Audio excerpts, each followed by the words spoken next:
Silent silent. देखो अब मैं कह रहा हूं, मान लो ये ट्रायंगल एबीसी है, मान लो ये ट्रायंगल एबीसी है, इसका ऑर्थो सेंटर एच पर दिख रहा है हमें, है ना। तो मैं अगर आपको सोचने कहूं कि इस ट्रायंगल का ऑर्थो सेंटर कहां पर, ठीक है, तो कुछ इंटरेस्टिंग बात यहां विजुअलाइज हो रही है क्या। अब ऑर्थो सेंटर कैसे सोचते हैं, तो ऑल्टीट्यूड दिमाग लगाओ।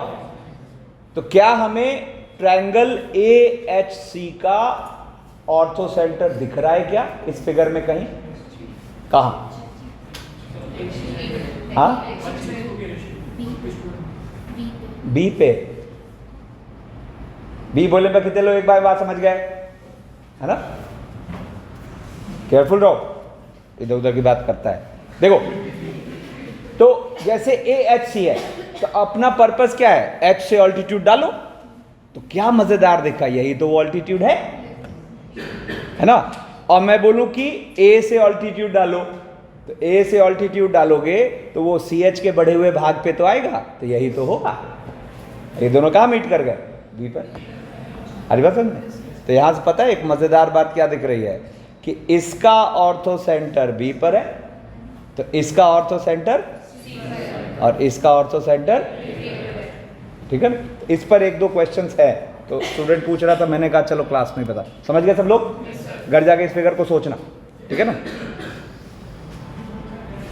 चलो तो अब देखो, बेसिकली अब हम इक्वेशन ऑफ लाइन लिखना सीख गए, ठीक है ना, जिसमें अपने दिमाग में क्या रखना है, कैसे भी करके मुझे उस पर एक पॉइंट मिल जाए और उस लाइन का स्लोप मिल जाए तो काम अपना हो जाना, ठीक है ना। तो अब किसी क्वेश्चन में अगर आपको एक से ज्यादा लाइंस दिख रही है ना, एक से ज्यादा लाइंस दिख रही है, तो दोनों एक दूसरे के रेस्पेक्ट में किस किस नेचर की हो सकती है, ठीक है ना। तो अभी लास्ट क्लास में हमने पढ़ा कि अगर दो लाइंस पैरेलल है तो उनका स्लोप सेम होगा, उनका स्लोप सेम होगा। अब यहां मान लो ये वो दो लाइंस है, तो बताओ तो इसका स्लोप कितना, -a1/b1, इसका स्लोप कितना। अगर ये दो स्लोप बराबर है तो क्या क्या पॉसिबल होगा, या तो लाइंस पैरेलल है या एक दूसरे पर कोइंसाइड है, मतलब एक लाइन और दूसरा भी उसी पर, बोलो, ठीक है। और अगर ये स्लोप बराबर नहीं है तो फिर क्या श्योर होगा कि लाइंस आर इंटरसेक्टिंग, है ना। अगर ये स्लोप बराबर नहीं है तो लाइंस आर इंटरसेक्टिंग। अब एक और इंटरेस्टिंग ऑब्जर्वेशन देखो, अच्छा जैसे ये रफ में अलग से करके दिखा रहा हूं कि मान लो -a1/b1 अगर -a2/b2 है, तो लाइंस क्या होंगे, पैरेलल या कोइंसाइडिंग, पैरेलल या फिर कोइंसाइडिंग, ठीक है ना। तो इसी चीज का एक ऑल्टरनेट पॉइंट ऑफ व्यू ये भी तो हो सकता है ना कि a1/a2 इक्वल्स टू b1/b2, मतलब बेसिकली x के कोफिशिएंट का रेशियो और y के कोफिशिएंट का रेशियो। जैसे ये रेशियोज आपस में इक्वल हुए तो दिमाग में दो बातें चलेंगी, क्या, या तो ये लाइंस आपस में पैरेलल है या कोइंसाइड कर, क्लैरिटी, ठीक है। तो अब देखो, और उसके बाद अब एक और इंटरेस्टिंग बात सुनो, जैसे मान लो मैं बोलूं कि 2x + 3y + 4 = 0, क्या फील हुआ, कोई लाइन तो है, ये कोई तो है। अब देखो मैंने क्या किया, यहां पर मैंने पूरी चीज को एक वैल्यू 3 से मल्टीप्लाई कर दिया, तो क्या बना जरा देखो तो, 6x + 9y + 12 = 0। गौर करो तो लोकस तो वही है, 3 वैल्यू से मल्टीप्लाई करने से xy का पाथ कहां चेंज होगा, मतलब इन दोनों ही लाइंस का ग्राफ यही लिखा हुआ है, इन दोनों ही लाइंस का ग्राफ यही होगा, है ना। तो क्या हम कह सकते हैं कि these two lines are coinciding. तो कोइंसाइडिंग का मतलब क्या हुआ, जो रेशियो ये आ रहा है वही रेशियो ये आएगा, वही रेशियो ये आएगा, है ना। तो अब देखो, अगर आपके दिमाग में ये अंडरस्टैंडिंग आ गई तो देखो यहां से चलेगा क्या। पहली बात तो if a1/a2 if a1/a2 equals to B1 upon B2, है ना। अब पैरेलल या कोइंसाइडिंग। अब इसी में तीसरा आ गया C1 अपॉन C2, तो हम कहेंगे कि देन द टू लाइन्स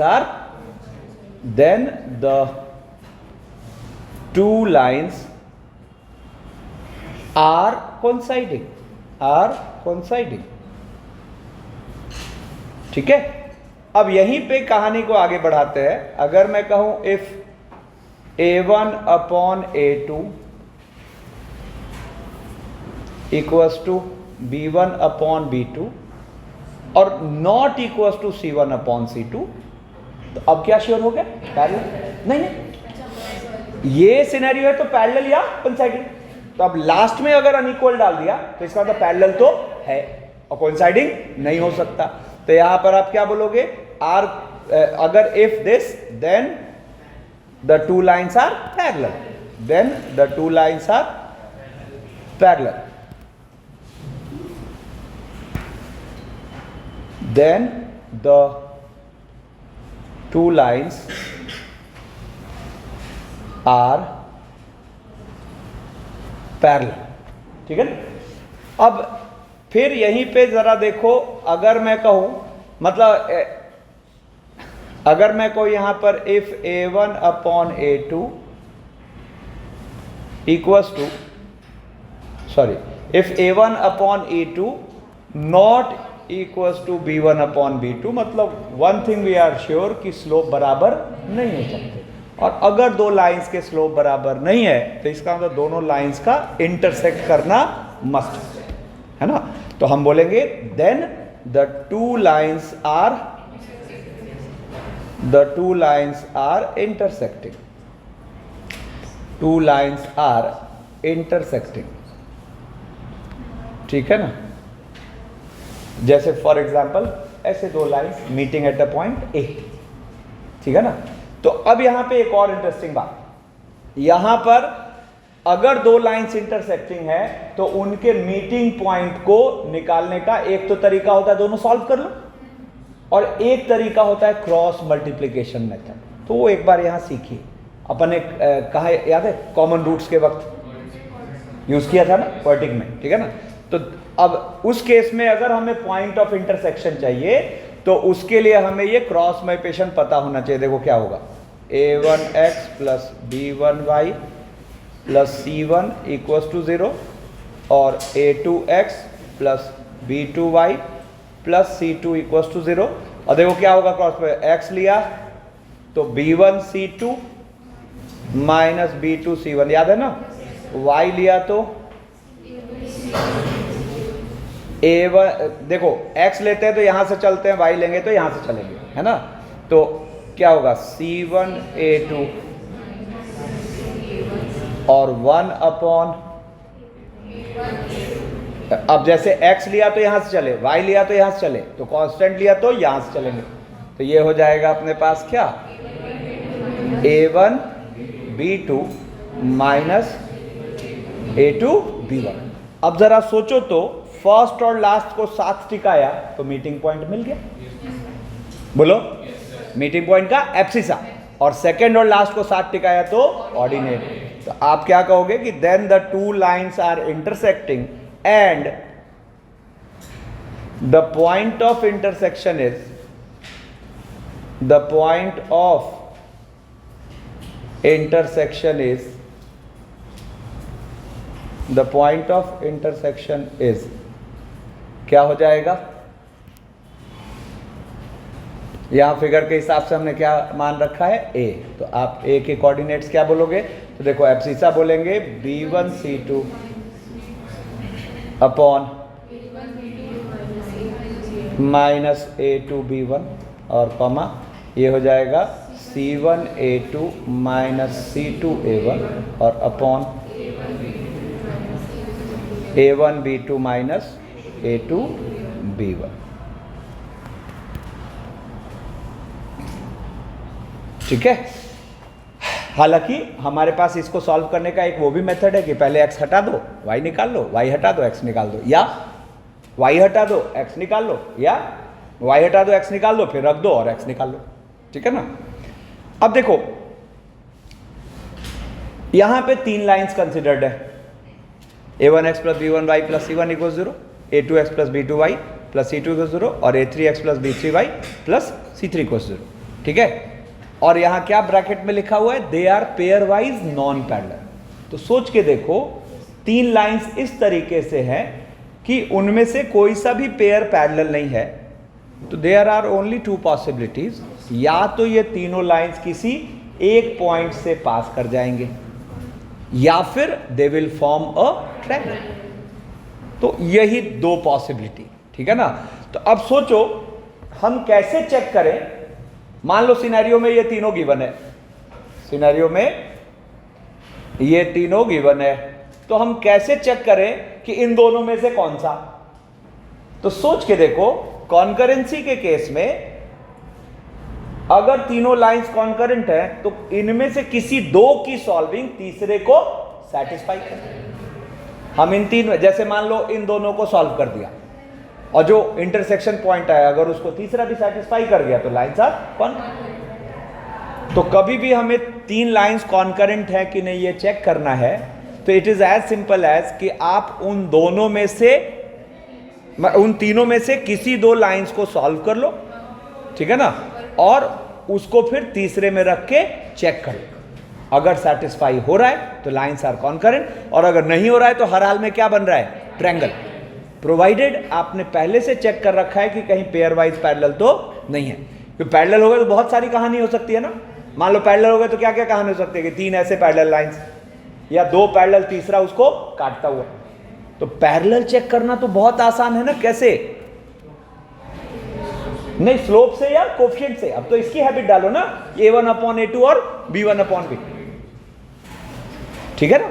तो अब देखो, तो कॉन्करेंट लाइंस के केस में आपको 2 की सॉल्विंग तीसरे को सेटिस्फाई करेगी। तो यहां से एक डिटर्मिनेंट पॉइंट ऑफ व्यू भी आता है, ऑल्दो अभी डिटर्मिनेंट नहीं सीखा है, बट यहां एक डिटर्मिनेंट पॉइंट ऑफ व्यू में आता है। देखो वो क्या आता है कि अगर 3 लाइंस कॉन्करेंट है, ठीक है ना, तो ये जो कोफिशिएंट्स यहां लिखे हुए हैं a1 a2 a3 b1 b2 b3 और c1 c2 c3, हर हाल में इनका जो डिटर्मिनेंट आएगा ना वो 0 आएगा। मतलब determinant of a1 a2 a3 b1 b2 b3 और c1 c2 c3 ये क्या हो जाना चाहिए, 0, है ना। और इस केस में, इस वाले में आ रहा है ये 0, तो फर्स्ट वाले केस में क्या आएगा, नॉट इक्वल टू 0। मतलब ये डिटर्मिनेंट अगर 0 आ गया, ये डिटर्मिनेंट 0 आ गया तो लाइंस आर कॉन्करेंट। अगर ये नॉन 0 आ गया तो lines are forming a triangle, ठीक है। अब चलो, ये जब बात की क्लैरिटी आ गई, तो जैसे मान लो अपने पास ये एक क्वेश्चन लिखा है कि this will form a triangle. सबसे पहला काम चेक करते हैं कि पेयर वाइज पैरेलल का कोई चक्कर तो नहीं है। तो जरा देखो, यहां से इसको देखो तो 1:2 1:1 खत्म, है ना। फिर इसको देखो तो 2:1 1:-3 खत्म, ठीक है ना। पैरेलल का सीन तो है ही नहीं, ठीक है ना। सॉरी, अभी एक और, ये 1:1 और 1:-3, ठीक है। तो ये तो देखते ही पकड़ में आ जाएगा कि नहीं, पैरेलल वाला सिनेरियो नहीं है, ठीक है। चलो, तो अब यहां पर ऐसे तो डिटर्मिनेंट का भी यूज टू नहीं है, नहीं तो बेस्ट होता हम डिटर्मिनेंट चेक कर लेते। तो अब करेंगे क्या, तो जरा देखो, मैं फर्स्ट और सेकंड को सॉल्व करता हूं। तो मैंने यहां पर x प्लस वाई माइनस 2 = 0 को कुछ 1 मान लिया, और 2x प्लस वाई प्लस 4 = 0 को कुछ 2, और x माइनस 3y प्लस 1 = 0 को कुछ 3। अब हम फर्स्ट और सेकंड को सॉल्व करते हैं। तो फर्स्ट और सेकंड को सॉल्व करते हैं, तो देखो मैंने यहां क्या किया, सीधा सीधा कर दिया 2 - 1। तो 2 - 1 करते ही क्या हुआ, देखो तो x y गया और +6, तो x की वैल्यू कितनी आ गई, और किसी एक में रख दो, है ना। तो जैसे किसी एक में रख दे, तो मान लो यहाँ फर्स्ट में रखते हैं, तो हम क्या कहेंगे, y = देयरफॉर y = 2 और -x, यानी कि -6 कितना आया? तो therefore meeting point of 1 and 2 is क्या हो गया? ये आ गया अपने पास -6,8। ठीक है, और अब हमें क्या चेक करना है कि ये थर्ड को सेटिस्फाई करेगी नहीं, है ना? तो अब देखो यहाँ पे अब चेक करते हैं, तो -6,8 को सेटिस्फाई करा के देखो, तो -6 -3 × 8 + 1 क्या आ रहा है? नॉट इक्वल टू, मतलब इसने थर्ड लाइन को सेटिस्फाई नहीं करा। तो तुरंत यहां से हम कहेंगे कि therefore the three lines are forming a triangle. The three lines are forming a triangle. अब गौर करो, मैंने शुरू के दो तो यहां वही रखे, तीसरा बदल दिया बस, x - 3y + 30 = 0। ठीक है ना? तो अब यहां पर क्या होगा? अब अगर देखा जाए तो यहां पर इसको बोलते हैं 1, इसको बोलते हैं 2 और इसको बोलते हैं 3। अब 1 और 2 को तो अभी हमने ऊपर सॉल्व करा ही था, है ना? तो मीटिंग पॉइंट ऑफ 1 और 2 प्रीवियस क्वेश्चन का सॉल्यूशन यूज कर रहे हैं। देखो ना, सेम इक्वेशन है ना? तो meeting point of 1 and 2 is क्या? और अब क्या देखते हैं कि ये इसको सेटिस्फाई कर रहा है क्या थर्ड को? तो थर्ड में डाल के देखो, तो थर्ड में डालोगे तो ये हो गया -6 -3 × 8 और +30 क्या आ रहा है? इसका मतलब सेटिस्फाई कर गया। तो इसका मतलब तीनों लाइंस एक ही पॉइंट से पास कर रहे हैं। तो हम कहेंगे therefore the three lines are concurrent. The three lines are concurrent. ठीक है ना? तो अब ध्यान दो, नीचे मत देखा करो। अब के बाद अपने पास लाइंस ट्रायंगल बना रहे कि नहीं, इसकी क्लैरिटी है। ठीक है ना? अब देखो यहां से आ गया, सुनो, अभी तक क्या हो रहा था? प्रीवियस क्लास में पॉइंट देके इक्वेशन ऑफ लाइन की बात कर रहे थे। यहां पे अब लाइंस की इक्वेशन देखे, कुछ वहां अलग अलग सिनेरियोज में अब इक्वेशंस की बात करेंगे या कोऑर्डिनेट्स की बात करेंगे। तो देखो जैसे यहां पे पहला क्वेश्चन है, कह रहा है फाइंड द, ध्यान दो, फाइंड द ऑर्थो सेंटर, इधर उधर मत देख, find the ortho centre of the triangle formed by the line this. अब सोचो, अब ये कैलकुलेटिव काम हो गया। कैसे? आपको ऑर्थो सेंटर निकालना है ना? तो अभी तक देखो एक सिनेरियो क्या था कि तीनों ट्रायंगल के वर्टिसेस नोन है, तो ऑर्थो सेंटर सबसे शुरू में हमने कैसे सीखा निकालना कि भाई सर्कम सेंटर निकाल लो, सेंट्रोइड निकाल लो और 2:1 रेशियो में काम कर लो सबसे शुरू में। ठीक है? फिर हमने प्रीवियस क्लास में एक जनरल मेथड सीखा कि भाई वो पॉइंट स्लोप वाली टेक्निक से दो ऑल्टीट्यूड्स लिख लो और उन दोनों ऑल्टीट्यूड्स को कर लो सॉल्व, तो आपको ऑर्थो सेंटर मिल जाना। ठीक है ना? अब यहां सिनेरियो चेंज है, यहां कह रहा है कि एक ट्रायंगल के तीनों साइड्स की इक्वेशन गिवन है। अभी कुछ मत लिखना, तीनों साइड्स की इक्वेशन गिवन है और हमें ऑर्थो सेंटर चाहिए। तो आप तो उसी टेक्निक पे टिके हुए हो कि भाई कैसे भी करके दो ऑल्टीट्यूड की इक्वेशन मिल जाए तो उन दोनों ऑल्टीट्यूड्स को कर लेंगे सॉल्व, है ना? तो अब जरा देखो, मान लो ये तीनों लाइंस की इक्वेशन गिवन है और आप दिमाग क्या लगा रहे हो कि ये ऑल्टीट्यूड, ये ऑल्टीट्यूड, इन तीनों में से कोई भी दो मिल जाए, है ना? तो देखो जो जनरल तरीका है वो क्या कहता है, आपको यहां हर हाल में ये पॉइंट सॉल्व करना पड़ेगा, दोनों लाइंस को सॉल्व करके ये वर्टेक्स निकालना पड़ेगा और देखो इससे परपेंडिकुलर लाइन लिख के इससे पास करा दो, है ना? अच्छा, किसी लाइन से पैरेलल लाइन और किसी लाइन से परपेंडिकुलर लाइन एक कानून में लिखना सीखे। पैरेलल लाइन कैसे मानते हैं? एक्स वाई वाला टर्म सेम रखो और प्लस लैम्डा कर दो। परपेंडिकुलर लाइन कैसे मानते हैं?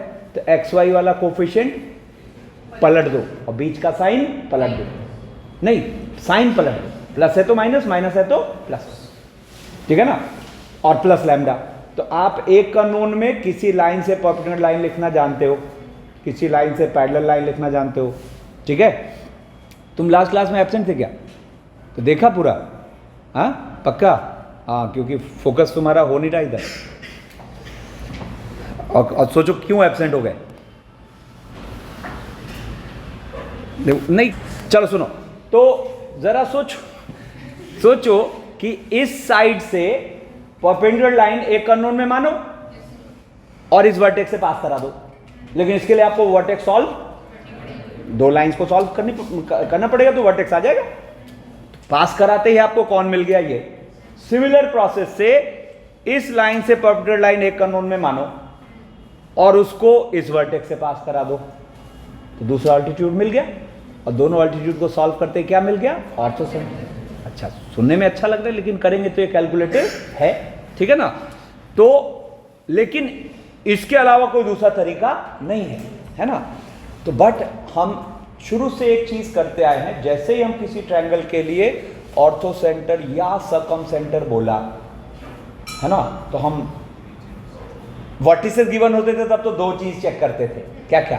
कि वो वर्टिसेस ओरिजिन से बराबर दूरी पर है कि नहीं, और दूसरा कि राइट एंगल ट्रायंगल है कि नहीं। अच्छा, शुरू में पाइथागोरस का इस्तेमाल किया, लेकिन कल वाली क्लास के बाद तो स्लोप आ गया, तो राइट एंगल ट्रायंगल है कि नहीं पकड़ में आ जाएगा, तो काम हो जाएगा। तो अब यहां जब साइड्स की इक्वेशन गिवन है, तो आपके पास वर्टिसेस तो है नहीं, जरूरत पड़ी तो सॉल्व करना पड़ेगा, बोलो। तो अब यहां पे एक हैबिट रखनी है, क्या? कि भाई राइट एंगल है कि नहीं चेक करो, जिसको चेक करना बहुत आसान है। कैसे? अगर दो लाइंस राइट एंगल्ड है तो कोफिशिएंट स्विच होगा एक्स वाई का और बीच का साइन पलटेगा, या फिर स्लोप्स कह लो, ठीक है ना? तो अब जरा देखो, तो आपको यहां पर और यहां पर तुरंत आंखें चमक जानी चाहिए, अरे ये तो लाइन ही परपेंडिकुलर है, काम ही खत्म है। ऑर्थो सेंटर बोला तो भी और सर्कम सेंटर बोला तो भी। ऑर्थो सेंटर बोला तो काम लल्लू हो गया, सर्कम सेंटर बोला तो एक तो मतलब दोनों वर्टिसेस सॉल्व करने पड़ेंगे, ठीक है ना? तो अब जैसे ही हमने यहां पे देखा, अच्छा जिसको ये कोफिशिएंट इंटरचेंज अभी उतना ग्रिप नहीं आ रहा, तो आप एक हैबिट रखो, हर लाइन के स्लोप लिख लो साइड में। तो बताओ, इसका स्लोप मान लो m1 कितना हो गया? क्या होता है formula? Negative coefficient of x upon coefficient of y। तो ये हो गया कितना? 2/3 m2, तुरंत पकड़ में आ जाए, है ना? m3 की तो एक्चुअली यहां जरूरत थी नहीं, ठीक है ना? तो यहां से क्या क्लैरिटी आई कि इसका मतलब ट्रायंगल जो है ये राइट एंगल्ड है, ठीक है ना? अब राइट एंगल्ड है, मान लो ABC, तो जिसमें आपको राइट एंगल्ड वाले साइड्स ये दोनों है ना? तो इसका मतलब इनमें से एक मान लो ये है और second line is this and the third line is this. Clarity है एकदम, ठीक है ना? तो अब अगर हमें ऑर्थो सेंटर चाहिए, है ना, तो अब अगर हमें ऑर्थो सेंटर चाहिए तो हमें इन दोनों लाइंस को क्या करना है? सॉल्व कर लेंगे, ठीक है ना? तो अब देखो यहां पर, अब एक तो आपको कोफिशिएंट एलिमिनेट करके करते ही हो, एक बार आपको थोड़ा यहां पे वो क्रॉस मल्टीप्लिकेशन से करके दिखा देता हूं। तो अब मान लो हमें ये वाली लाइन दोनों सॉल्व करनी है, ठीक है ना? तो देखो x अपॉन, लिखाओ मुझे, नहीं वैल्यू 10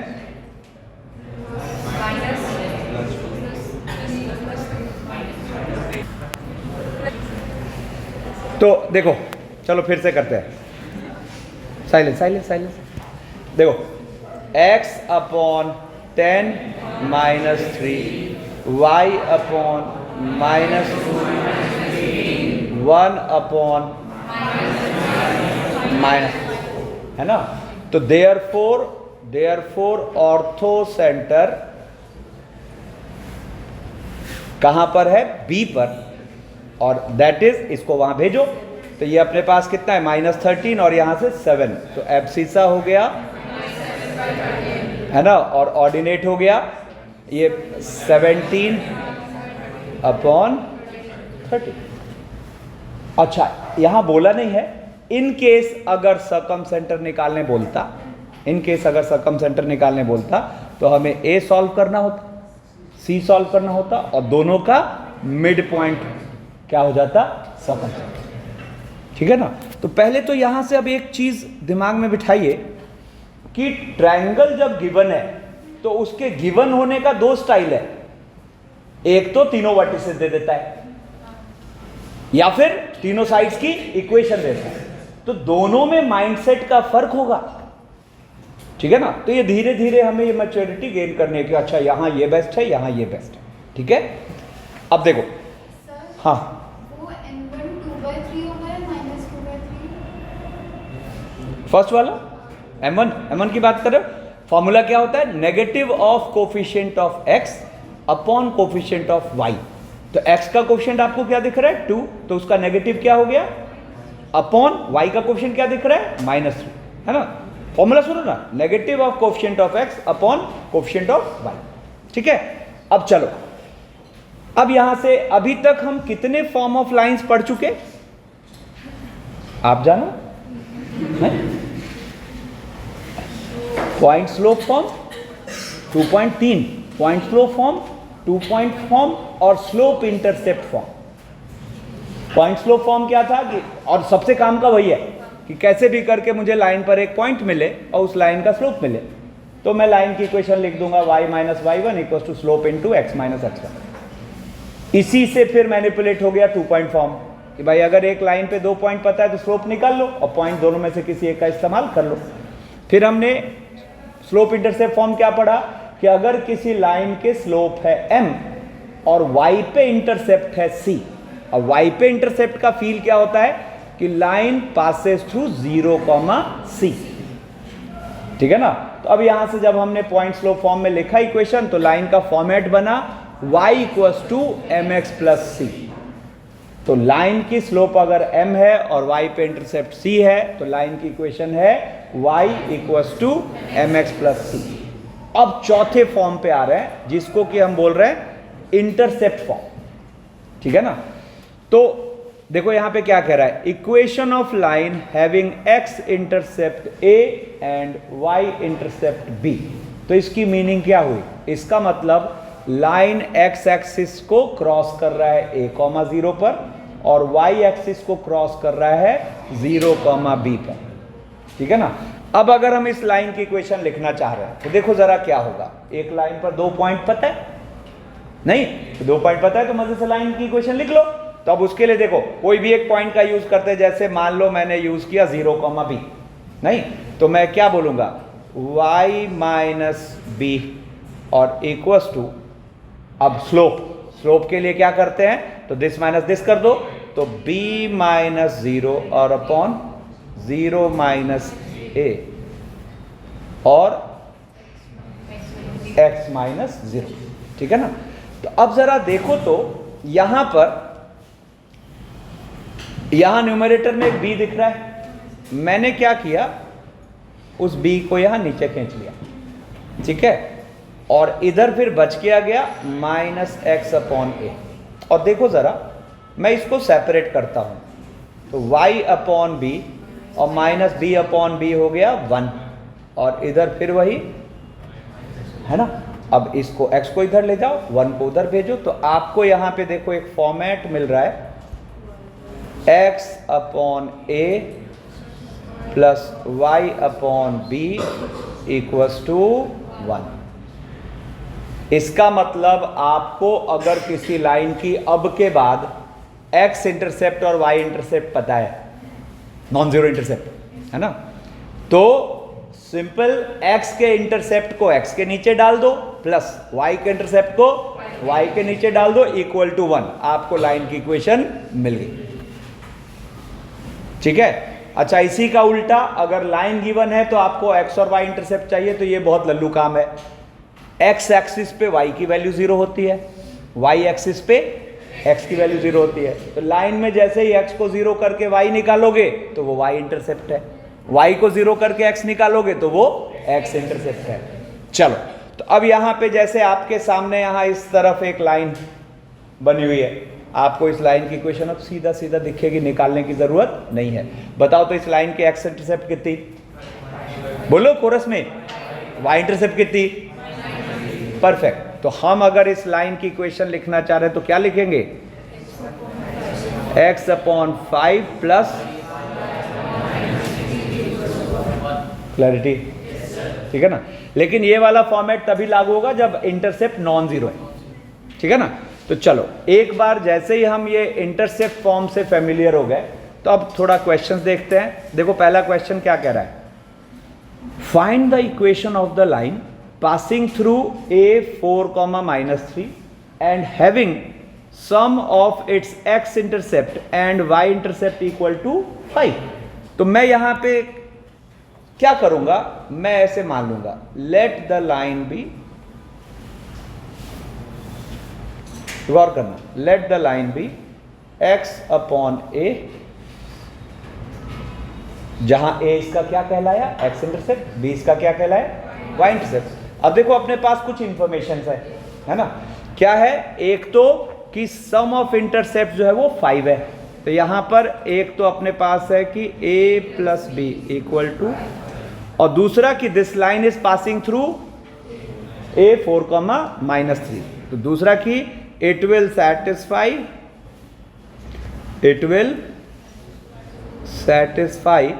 a4, -3। अब अननोन कितने, 2, इक्वेशन कितने, 2, सॉल्व हो जाना है। तो 4, -3 जरा देखो तो देयरफॉर 4/a और -3/b इक्वल्स टू 1। अब हम क्या करते हैं, यहां से b या a को एलिमिनेट कर लेते हैं, ठीक है ना। तो जैसे फॉर एग्जांपल b को लिख लिया 5 - a, तो यहां से देखना तो ये क्या होगा, 4/a -3/5 - a इक्वल्स टू 1। अब यहां से एलसीएम लो तो ये हो गया अपने पास क्या, a × 5 - a, और देखो यहां से 20 -4a और -3a इक्वल्स टू 1, है ना।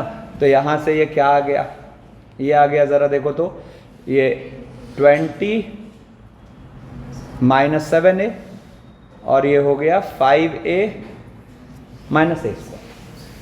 तो दिस इम्प्लाइज, एक तरफ ले आओ तो a² और -12a, है ना, और +20 इक्वल्स टू 0, ठीक है ना। तो a² -12a +20 इक्वल्स टू 0, है ना। तो अब यहाँ से इसको सॉल्व कर लेते हैं, तो फैक्टराइज हो रहा है 10 और 2, नहीं, तो यहाँ से ये आ गया a -10 इंटू, नहीं बोलो, है ना। तो अब यहाँ से कहेंगे देयरफॉर a10 और a2। अब जब a10 तो b सम कितना दे रखा था, 5, तो b कितना हो जाएगा, -5, और जब a2 तो b कितना हो जाएगा, 3। तो देयरफॉर यहाँ से कितनी लाइंस मिली, 2, है ना। तो देयरफॉर इक्वेशन ऑफ लाइंस क्या आएगी, देयरफॉर इक्वेशन ऑफ लाइंस आप क्या बोलोगे, या तो x/10, है ना, और -y/5 इक्वल्स टू 1, और x/2 प्लस, क्लैरिटी आई, ठीक है। अब इंटरसेप्ट की ओर क्यों गए, क्वेश्चन कह रहा था उस हिसाब से, नहीं तो अभी तक तो हम किस खेल में थे, कैसे भी करके मुझे उस पर एक पॉइंट मिले, उसका स्लोप मिले, ठीक है ना। अब जरा देखो ये क्वेश्चन कह रहा है, find the equation of the line passing through a2, 3 and making equal intercept on coordinate axis. अब ये थ्योरी रिकॉल करो, कोऑर्डिनेट एक्सिस पे इक्वल इंटरसेप्ट बनाना, तो देयर आर 2 पॉसिबिलिटी, या तो लाइन की स्लोप है -1, या फिर line is passing through origin, याद है, ठीक है ना। तो यहां पर तुरंत यहां पे 2 पॉसिबिलिटी बन रही है, या तो स्लोप इज -1 और या फिर line is passing through O0, 0। और क्वेश्चन में एक एक्स्ट्रा इंफॉर्मेशन क्या है कि line is passing through a2, 3। अच्छा केयरलेस रहोगे तो दूसरा वाला पार्ट छूट जाएगा फिर, है ना। तो अब अपने पास एक एक्स्ट्रा इंफॉर्मेशन है कि ये a2, 3 इसी लाइन पर है, चाहे ये कोई केस बोलो चाहे ये केस बोलो। तो अब बताओ यहाँ पर तो ये फिर वही पुराना काम हो गया, क्या equation of line y minus 3 equals to, है ना, और दूसरा यहां पर स्लोप निकाल लेते हैं। तो अच्छा, ओरिजिन से पास करने लाइन का फॉर्मेट क्या होगा, y इक्वल्स टू mx, है ना। तो y इक्वल्स टू mx का मतलब देखो y equals to 3/2 into x, काम हो गया। तो यहाँ से अपने पास बहुत से बहुत हम क्या कर सकते हैं, x प्लस वाई, है ना, और माइनस 5 इक्वल्स टू 0, या फिर और 3x minus 2y equals to 0, ठीक है। अब चलो देखो, नेक्स्ट क्वेश्चन कह रहा है find the equation of the line such that, अच्छा यहीं पे ये जो सिनेरियो है इसमें अगर ये बोलता कि find the equation of the line through a2, 3 and making intercept which are non zero and equal in magnitude, तो वहां स्लोप की दो वैल्यू आती है, एक तो 1 एक -1, एक 1 एक -1, क्योंकि उस केस में ऐसी लाइन भी चलेगी और ये वाली लाइन भी चलेगी, है ना। लेकिन अगर हम कह रहे हैं इक्वल इंटरसेप्ट तो केवल इस तरह की लाइन चलेगी, या तो दोनों इंटरसेप्ट, मान लो दोनों इंटरसेप्ट 3 या दोनों इंटरसेप्ट -5, इस तरह की, ठीक है ना। लेक्चर रिवाइज नहीं हो रहा, मतलब वो रिस्पॉन्स नहीं आ रहा जो आना चाहिए, फिर सब बिखर जाएगा, ध्यान रखना तुम लोग। अब नेक्स्ट देखो क्या कह रहा है, find the equation of the line such that its portion intercepted between the coordinate axis. अब कभी भी ये लाइन सुनने को मिले, सुना, portion intercepted between the coordinate axis, इसका फील हुआ ये, मतलब वो हिस्सा जो कोऑर्डिनेट एक्सिस के अंदर इंटरसेप्ट हो रहा है। कभी भी ये लैंग्वेज यूज हो तो आपके बाद इंटरप्रेट करना।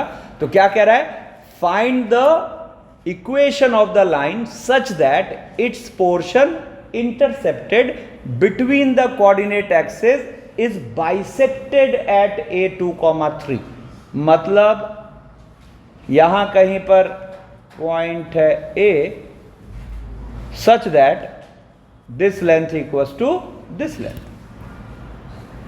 ठीक है।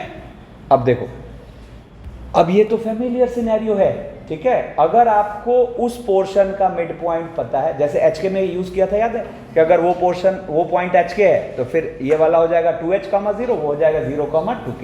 तो देखो यहां तो काम ही खत्म हो गया। इसकी वजह से आपको ये पॉइंट का कोऑर्डिनेट क्या मिल जाएगा, 2h, 0, यानी कि 4, 0, है ना।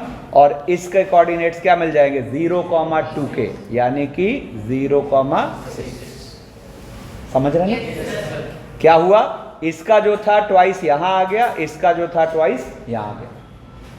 जिसको एक जरा भी डाउट है इसको डिराइव किया जा सकता है। मान लो हम इसको बोल रहे हैं कुछ h के, और ये है अल्फा, 0, यह है 0, बीटा, तो अल्फा प्लस 0/2 h ही तो है, अल्फा क्या है 2h, और बीटा प्लस 0/2 क्या है k, तो बीटा क्या है 2k, है ना। तो जब ये वाली बात आ गई तो आप सोचो, तो आपको x का इंटरसेप्ट मिल चुका है विच इज कितना 4, और y का इंटरसेप्ट मिल चुका है विच इज 6। तो हम तुरंत यहां पे कहेंगे therefore equation of the line, equation of the line is क्या, x/4 प्लस y/6। तो देखो ना, सिनेरियो ही सजेस्ट कर रहा है कि इंटरसेप्ट फॉर्म को सोचो, काम हो जाएगा, ठीक है। अब देखो थोड़ा सा इंटरेस्टिंग बनाते हैं इसको। क्या कह रहा है, find the equation of the line such that its portion intercepted between the coordinate axis is divided by a-3, 1। अब सबसे पहले तो देखो a-3, 1 अपने पास यहां कहीं है, ठीक है ना। तो अब कह रहा है कि इससे पास करने वाली वो लाइन बताओ जिसका कि जब कोऑर्डिनेट एक्सिस के बीच पोर्शन इंटरसेप्ट हो, है ना, तो वो पॉइंट A उस पोर्शन को 1:2 के रेशियो में बांटे from the side of x axis, ठीक है। अब सबसे पहले तो एक बार को मैं 30 सेकेंड पॉज लेता हूं, लाइन सोचो दिमाग में। अब देखो आपको कितनी लाइंस दिख रही हैं, कैसे, तो एक ऊपर एक नीचे। ऊपर तो देखना इजी है ना, क्या हुआ एक्चुअली, देखो क्या होगा यहां पर हमें क्या ध्यान रखना है कि ए से हम पोर्शन ऐसे चलाएं कि एक्स एक्सिस के तरफ वाला हिस्सा अगर अल्फा है तो वाई एक्सिस के तरफ वाला हिस्सा 2 अल्फा है। तो देखो आपको एक लाइन कुछ इस तरीके के मिल गई, बोलो हाँ ना, है कि नहीं। देखो अब ये पोर्शन जो है, देखो एक्स एक्सिस की तरफ वाला हिस्सा अगर अल्फा है तो उधर वाला 2 अल्फा है। तो ये देखना तो सिंपल है।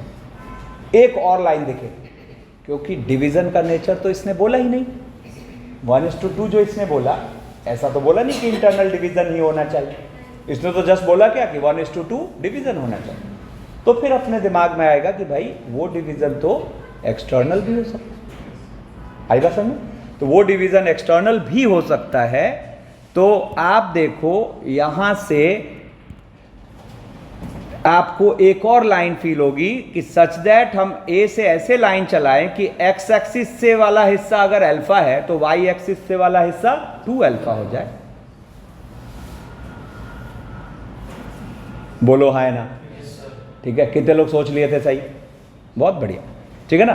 तो यहां पर आपको ये दो लाइंस दिख रही है, एक ब्लू और एक रेड, जिसमें अगर मैं मान लो बोलूं ये बी, ये सी और ये बी डैश और ये सी डैश, तो इन दोनों ही केसेस में हमें क्या दिख रहा है कि ए बी अपॉन ए सी ये भी 1:2 है, एज वेल एज क्या A B dash upon A C dash ये भी 1:2। वापिस हाथ उठाओ, कितने लोग सोच लिए थे, बहुत बढ़िया, ज्यादातर लोग सोच लिए। अब देखो हमें ये लाइंस की इक्वेशन चाहिए, है ना। फिर आपको देखो इंटरसेप्ट फॉर्म का थॉट आना चाहिए, कैसे, तो जरा देखो हम बी सी के कुछ कुछ कोऑर्डिनेट्स मान लेते हैं। मान लो मैंने माना a,0 और c का मान लिया 0,b, आप सेक्शन फॉर्मूला लगा दो, ठीक है ना। a के कोऑर्डिनेट्स हमें पता ही है, a के कोऑर्डिनेट्स क्या है -3,1 और इंटरनल डिवीजन है, कैसा रेशियो है 1:2। तो जरा देखना तो 1:0 प्लस 2 और अपॉन 1+2, ये अकॉर्डिंग टू द क्वेश्चन कितना हो गया -3। बोलो है ना, ठीक है ना। तो देखो तो यहां से ये क्या आ गया, this implies a equals to कितना -9/2, ठीक है ना। फिर दूसरा लगाते हैं तो जरा देखना 1:b प्लस 2:0 और अपॉन 1+2, ठीक है ना। तो ये इक्वल्स टू कितना हो जाएगा 1, नहीं। अब दिस इंप्लाइज क्या, देखो b इक्वल्स टू 3, है ना। तो इसका मतलब जो ब्लू से हमने लाइन लिखा है ना, तो हम कहेंगे एक लाइन की इक्वेशन क्या आ गई अपनी, x upon -9/2 plus y upon 3 equals to 1, जो भी आता है। ये हमने कौन सी लाइन की इक्वेशन लिख ली, ब्लू वाली, ठीक है ना। अब यहाँ पे हम रेड वाली की तैयारी करते हैं। तो रेड वाली के लिए हमें दिख रहा है ये हिस्सा 2 तो ये हिस्सा 1, ठीक है ना। तुरंत फिर यहाँ पे भी हम कुछ कुछ इंटरसेप्ट्स मान लेते हैं। तो मान लो ये मानते हैं a', और इसको मानते हैं 0,b', है ना। तो अच्छा, अब मेरी मर्जी, मैं चाहूं तो एक्सटर्नल डिवीजन लगाऊं या फिर जरा सोचना, ये है 2 अल्फा, ये है अल्फा, तो basically b' is the mid point of, बोलो ना, b' is the mid point of ac', नहीं तो सीधा ही लगा लो, क्या हो जाएगा यहाँ पे। तो अब ऑल्सो हम सेकेंड वाला कैलकुलेशन करते हैं, तो -3 + 0 इक्वल्स टू 2a', है ना। तो दिस इंप्लाइज a' इज, है ना, और दूसरा 1 + b' इक्वल्स टू 2 × 0, तो this implies b' equals to -1। तो इसका मतलब रेड से जो लाइन बनेगी उसकी इक्वेशन हम क्या बोल देंगे, एक्स और अपॉन 2 है ना, और प्लस, देखो दोनों लाइन्स की क्वेश्चन है ना। तो देखो क्वेश्चन ही सजेस्ट कर रहे हैं कि यहां से इंटरसेप्ट फॉर्म सोचना ज्यादा कन्वीनियंट होगा, करते करते आएगा, ठीक है ना। बस ध्यान रखिए, मतलब ये चीज आप अश्योर करिएगा, मतलब इतनी हेल्प मुझे चाहिए कि नहीं सेम डे हम कर रहे हैं, नहीं करिएगा वो शार्पनेस नहीं आएगा। और एक अच्छी अपॉर्चुनिटी है, आसान चैप्टर है तो सुपर ग्रिप करने की। अब कहने को चैप्टर आसान है, अब समस्या क्या है सुनो, अरे बात नहीं, इतनी सारी बातें हैं चैप्टर, मत करो, इतनी सारी बातें हैं चैप्टर में कि अगर सेम डे ग्रिप नहीं करोगे ना तो फिर मतलब मान के चलो इसमें ये जो नोट्स बनेंगे कम से कम 125 पेज के नोट्स बनेंगे, और सबसे बड़ा चैप्टर है, ठीक है ना। सेम डे हाथ के हाथ निपटाना है, जिस समय जो होमवर्क मिल गया उसको करते जाना है, ठीक है ना। बस ये आप करते जाइए, फिर देखिए मजा आएगा। अब सुनो, अब यहां से वेरियस फॉर्म्स ऑफ लाइन में हम 4 फॉर्म्स पढ़ लिए। अब 2 और फॉर्म्स होते हैं, जिसमें से एक को कहते हैं नॉर्मल फॉर्म और एक को कहते हैं पैरामीट्रिक फॉर्म। तो अब बाकी 2 फॉर्म की तैयारी हो रही है। तो अब ध्यान दो, नॉर्मल फॉर्म को समझने के लिए हमें कुछ अब एक्स्ट्रा तैयारी और करनी पड़ेगी।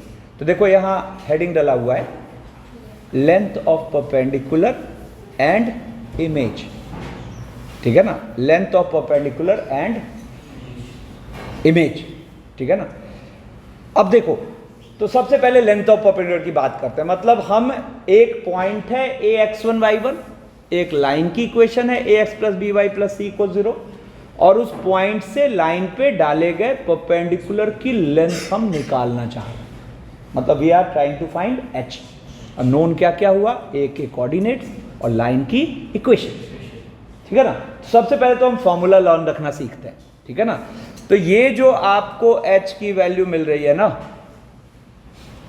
अब के बाद निकालना बहुत ही आसान होगा, फिर हम प्रूफ भी देखेंगे कैसा कैसे हो रहा है। निकालना बहुत ही आसान होगा। इसको हम बोला करेंगे लाइन का एक्सप्रेशन। क्या बोलेंगे? लाइन का एक्सप्रेशन, मतलब राइट साइड 0, है ना। तो एक बार राइट साइड 0 क्रिएटेड है, तो आप क्या करिए, लाइन के एक्सप्रेशन में इस पॉइंट को पुट कर दीजिए।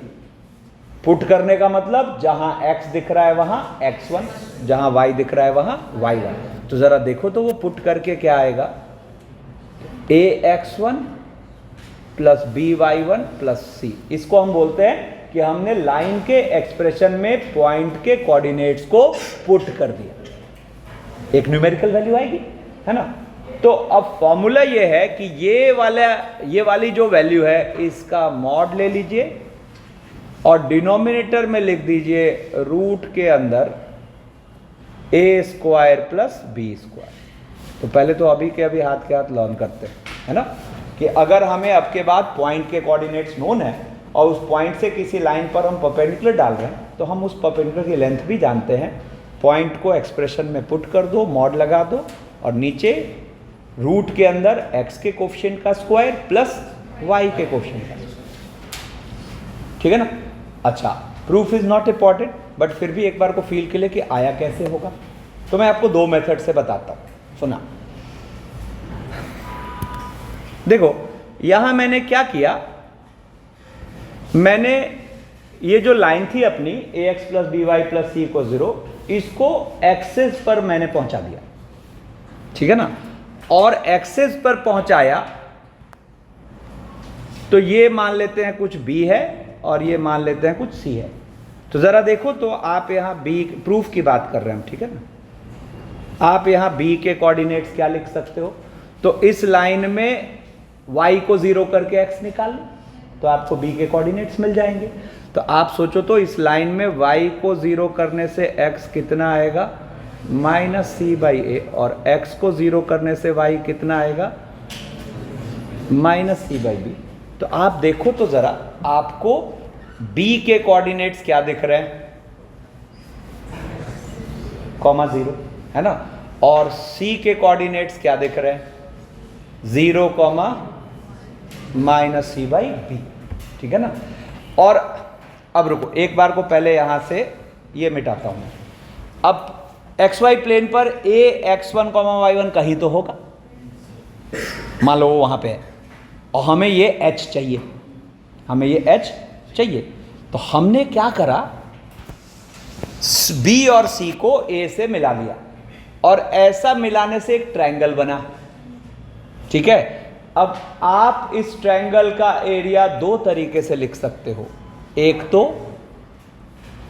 वो फंडा, पॉइंट वाला फंडा कि भाई x1 y2 minus y3, x2 y3 minus y1 and so on, और इसी एरिया को आप half into base into height भी लिख सकते हो। कितने लोग बात समझ चुके हैं?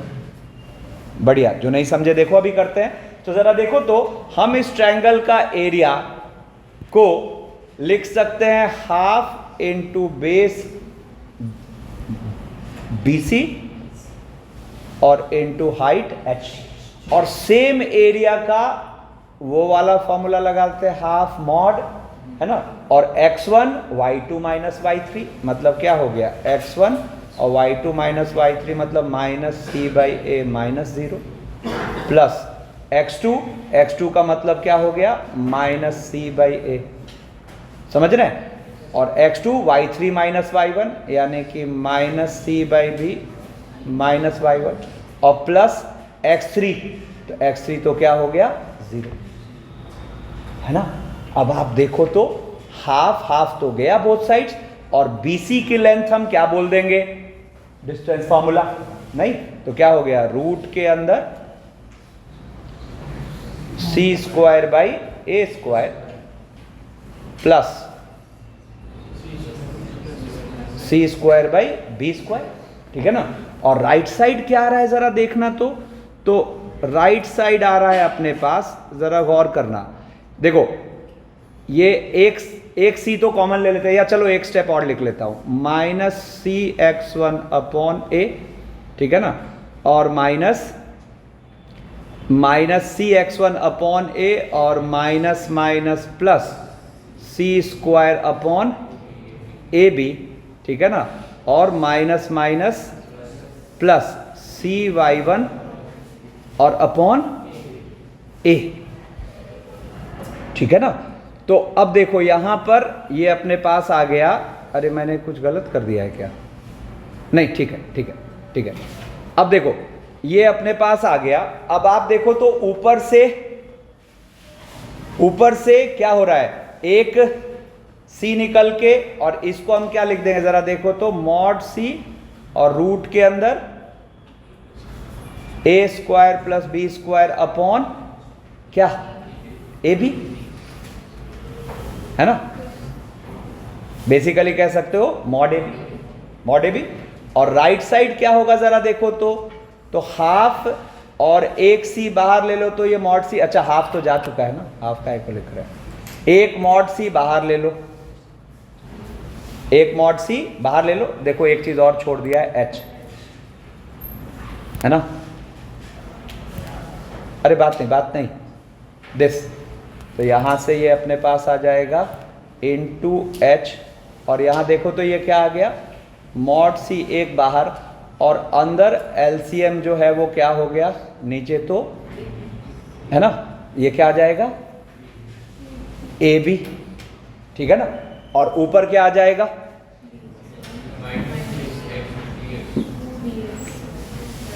मैंने कुछ गलत कर दिया है, रुको, है ना, जो बेस्ट है अपना, देखो यहाँ पे थोड़ी सी गलती हो गई है, बेस्ट है अपना जिस तरीके से हम एरिया लिखते हैं, क्या लिखते हैं देखो, x1 y1, है ना, x1 y1 0 और माइनस c बाई बी, और ठीक है ना। तो क्या लिखेंगे, क्या हो जाएगा, हाफ और मॉड क्या हो जाएगा, क्रॉस, है ना। क्या हुआ, x1 y1 लिखा, अच्छा एक बार और, हाँ x1 y1, और यहां से फिर x1 y1 लिख देते हैं, या फिर एक और चीज आसान वाला लेते हैं, जैसे मान लो हमने लिया 0 और माइनस c बाई बी, तो फिर ले लिया x1 y1, फिर ले लिया माइनस c बाई ए और 0, और उसके साथ फिर 0 और, ठीक है ना। अब देखो यहाँ पे x1 और n दो बार इन्वॉल्व नहीं कराते हैं, तो यहाँ से क्या हो जाए, अरे बात नहीं, क्या होगा, तो क्रॉस करो तो 0 प्लस 0 और plus C square by A B, बीच में कैसा साइन, माइनस, तो ये क्या आ जाएगा, माइनस सी x1 अपॉन बी, है ना, माइनस सी y1 अपॉन ए, है ना, और इसके साथ 0 है कि नहीं। अब परफेक्ट है, बिल्कुल ठीक बात। अब देखो यहां पर क्या हुआ,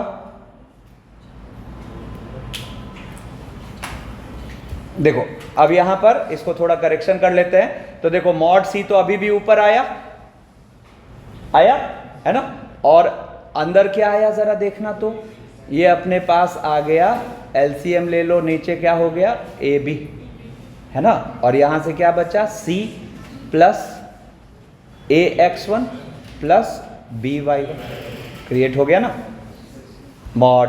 अब देखो बोथ साइड्स कुछ कुछ कट रहा है, नहीं, मॉड सी और ये है A x1 plus B y1 plus सी और अपॉन मॉड ए बी, खत्म है, नहीं, तो यहां से क्या कहोगे, देयरफॉर h इक्वल्स टू, आपने क्या कहा, mod of a x1 plus B y1 plus c, mod of a x1 plus B y1 plus सी और अपॉन रूट के अंदर क्या, a square plus B square,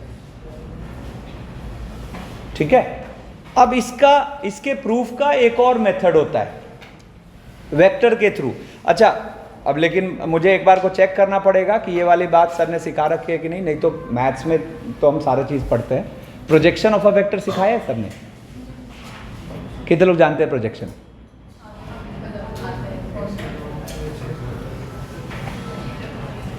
तो छोड़ देता हूँ फिर, रहने दो। हाँ, कोशिश करूं, चलो ठीक है, तो कोशिश करता हूं, ठीक है। देखो एक चीज सोचो,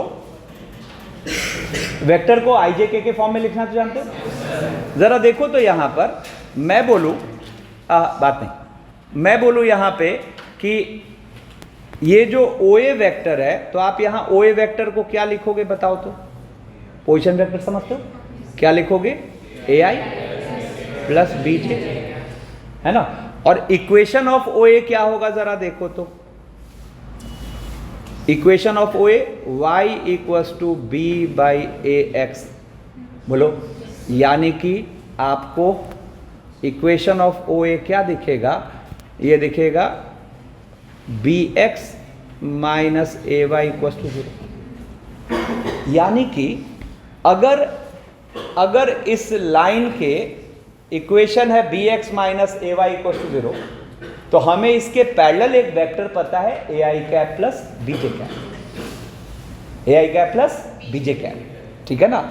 तो अब जरा सोचो तो, मैं यहां पर बोलूं कि ये लाइन है बनी हुई, तो आपको इसके पैरेलल एक vector ai cap plus bj cap दिख रहा है क्या, नहीं, ai cap plus bj cap always दिखेगा, ठीक है ना।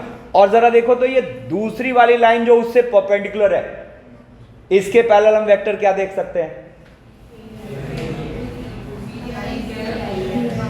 देखो ना, बेसिकली इसका स्लोप क्या है, b बाई ए, तो स्लोप जो है उसमें, सुना ध्यान से, स्लोप जो है उसमें जो न्यूमरेटर है वो j कैप के साथ आ रहा है और जो डिनोमिनेटर है वो i कैप के साथ आ रहा है, नहीं, तो जरा सोचो तो हम ये रेड वाले वेक्टर को क्या लिख सकते हैं, एक बार दिमाग में लाओ तो आपको इस लाइन की स्लोप क्या दिख रही है, माइनस ए बाई बी दिख रही ना, तो माइनस ए बाई बी, ठीक है ना। तो आप सोचो तो आप इसके अलोंग एक वेक्टर क्या मान सकते हो,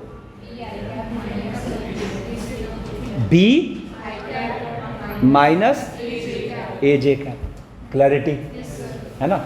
न्यूमरेटर जो है वो हमने किसके साथ टिका दिया, जे कैप के साथ, बोलो, और डिनोमिनेटर जो है वो हमने आई कैप के साथ टिका दिया, क्लैरिटी, ठीक है। तो इसका मतलब पता है आपको, अगर कोई लाइन दिख रही है, इनफैक्ट हम यहां से अब इसको पकड़ के चलेंगे, ठीक है ना। जैसे मान लो आपको एक लाइन की इक्वेशन दिख रही है 3x -4y + 7 = 0। तो पता है अब के बाद आपको इसके पैरेलल एक वेक्टर पता है ना। तो देखो क्या रूल रहा, ए यहाँ आ रहा है और बी यहाँ आ रहा है, बोलो ना। ठीक है, तो आप क्या बोलोगे यहाँ पे, बताओ तो क्या बोलोगे, 4i cap + 3j cap, 4i cap + 3j cap, है ना। माइनस छोड़ो, मेरे से गलती हो गई। देखो क्या है यहाँ पे, a है तो -a आ रहा है और b है तो मतलब a है तो j कैप का कोएफिशिएंट -a आ रहा है और b है तो i कैप का कोएफिशिएंट b। तो आप देखो यहां से आप कह सकते हो -4i कैप, बोलो, और -3j कैप। अब हम दोनों से माइनस हटा ही दे तो क्या फर्क पड़ता है। देखो ये अगर v वेक्टर है तो इसका ये -v वेक्टर है, नहीं समझ आया। ठीक है, तो आप चाहो तो ये -4i -3j भी लिख सकते थे, क्योंकि आप दोनों में से किसी एक की बात कर रहे हैं, ठीक है ना। तो आप, मैं यहां पे इसको लिखूंगा क्या, 4i + 3j। ठीक है, तो मेन तो आप याद रखिए कि ax + by + c = 0 के पैरेलल हम एक वेक्टर लिख सकते हैं bi - aj या फिर -bi + aj। बात एक ही है, दोनों में से कोई एक आप लिखना चाह रहे हो। अब आपको अगर ये क्लैरिटी है तो जरा देखो तो a.b क्या होता है, ab cos थीटा। a.b क्या होता है, तो जरा सोचो तो, अगर मैं कहूं ये थीटा है तो इतना पार्ट जो है आप a cos थीटा का मॉड ही तो कहोगे। और जरा देखो तो हम a cos थीटा के मॉड को बोल सकते हैं a.b / mod b का मॉड, बोलो है नहीं। मतलब अगर आप a.b के मॉड में mod b को डिवाइड कर दो तो न्यूमरेटर क्या लिखा है, mod a mod b mod cos theta, और mod b क्या होगा, कट जाएगा और a cos थीटा का मॉड आ जाएगा, है ना। तो इसको हम बोलते हैं लेंथ ऑफ प्रोजेक्शन। और कैसे निकलता है, यूनिट वेक्टर का आइडिया है सबको, कैप से डिनोट करते हैं। तो अगर आप दिमाग लगाओ तो ये एक्चुअली एक तरीके से लिखा हुआ है a.b कैप का मॉड, b / mod b क्या होगा, b कैप होगा। इधर देखो a.b कैप का मॉड। तो प्रोजेक्शन का मतलब हुआ जिसका चाहिए वो वेक्टर, जिस पर चाहिए वो यूनिट वेक्टर का डॉट होता है प्रोजेक्शन। तो लेंथ ऑफ प्रोजेक्शन क्या हुआ, उसमें मॉड लगा, है ना। ये वेक्टर का कॉन्सेप्ट है। और आप नहीं समझ पा रहे हैं तो no need to worry at all, ये हम वेक्टर में आएंगे तो ऐसे तो पता नहीं कितनी सारी बातें पढ़ेंगे, ठीक है ना। फिजिक्स वाले सर कई बार बताते हैं, कई बार नहीं बताते, उनको अगर ज़रूरत पड़े तो बताते हैं, मतलब उनके लिए नेसेसरी नहीं है बताना, है ना। हम जब 12th में वेक्टर पढ़ेंगे तो काफ़ी डिटेल में पढ़ेंगे, ठीक है ना। तो अब देखो कैसे ये वेक्टर के हेल्प से निकले आएगा ये फॉर्मूला। अब ये दिखाता हूं, जरा देखो मैंने यहां क्या किया। अच्छा, अपना पर्पस क्या है, ये h निकालना। अरे कहां देख रहे, नीचे मत देखे आप, अपना पर्पस क्या है, h निकालना। तो मैंने क्या करा, अपनी तरफ से इस पर एक पॉइंट b अज्यूम कर लिया, अल्फा, बीटा। और अगर हमने इस पर एक पॉइंट b अज्यूम किया है तो ये अल्फा बीटा इसको क्या करेगा, सेटिस्फाई। तो तुरंत यहां पे हमें एक बात पता चली कि a∝ + b beta + c will be 0, ठीक है ना। तो अब जरा देखना यहां पर,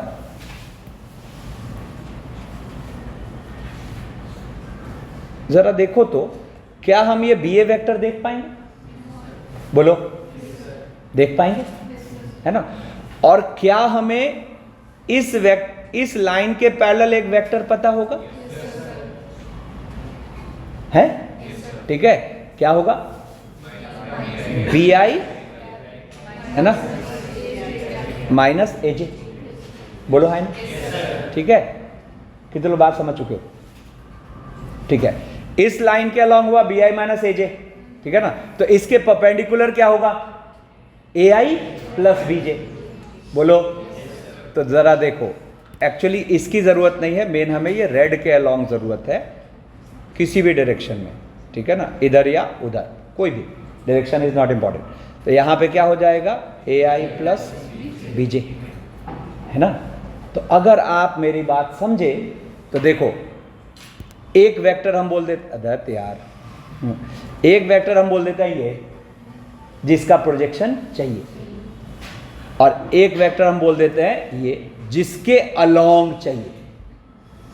तो अगर आप उस अंडरस्टैंडिंग को रखते हैं तो आप इस H को पता है क्या बोल पाएंगे, इस H को बोल पाएंगे ये वेक्टर का इसके यूनिट वेक्टर से डॉट का मॉड। कितने लोग समझ गए? जो नहीं समझे मान लेना कुछ नहीं पता। फिर से देखो, ये वेक्टर है ना का ये प्रोजेक्शन चाहिए था, तो हमने क्या करा, इस वेक्टर का इसके यूनिट वेक्टर से डॉट ले लिया। तो यही सेम सिनेरियो तो है, बस उल्टा लिखा हुआ है क्या, कि ये वेक्टर का ये वेक्टर के अलोंग प्रोजेक्शन की लेंथ चाहिए, वो यही तो होगा। बोलो ना, ठीक है। चलो मैं चलो, नहीं तुम लोग मुझे टीचिंग सिखा रहे हो सही में। चलो मैं बिल्कुल वैसा फिगर यहां बना के दिखाता हूं। चलो क्या होगा, मुझे छेड़ना ही नहीं चाहिए था। चलो कोई बात नहीं। देखो ये मान लेते हैं एक वेक्टर है AB, ठीक है, और हमने क्या करा,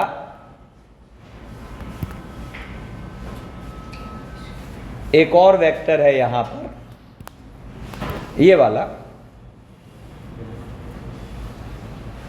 इसको बोल दिया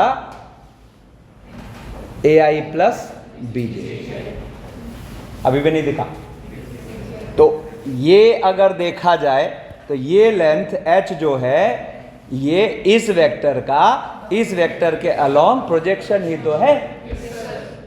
तो जैसे ही हम इस वेक्टर का प्रोजेक्शन इसके अलोंग लेना चाह रहे हैं, तो हम जिस वेक्टर का लेना चाह रहे हैं वो वेक्टर, और जिसके अलोंग लेना चाह रहे हैं वो यूनिट वेक्टर का डॉट कर देंगे, तो हमें सीधा सीधा H मिल जाना है।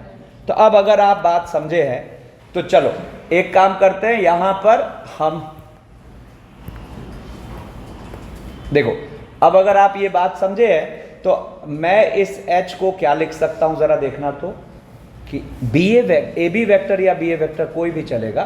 तो AB वेक्टर और डॉट AI प्लस BJ का मॉड और अपॉन AI प्लस BJ का मैग्नीट्यूड नीचे डिवाइड करना होगा, यूनिट वेक्टर चाहिए ना, तो नीचे क्या आएगा, root under A square plus B square.